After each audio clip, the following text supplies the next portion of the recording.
جویریہ بن اسما نے بیان کیا، ان سے نافع نے اور ان سے عبداللہ بن عمر رضی اللہ عنہ نے کہ نبی کریم صلی اللہ علیہ وسلم نے فرمایا، جس نے کسی ساجھے کے غلام کا اپنا حصہ آزاد کر دیا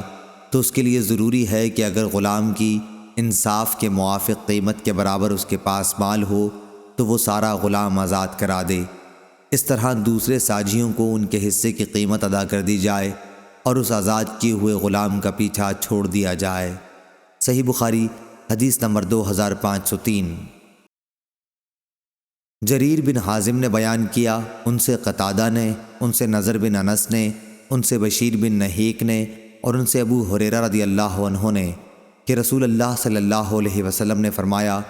جس نے کسی ساجھے کے غلام کا اپنا حصہ آزاد کر دیا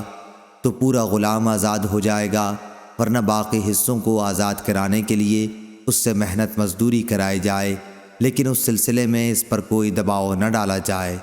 صحیح بخاری حدیث نمبر 2504۔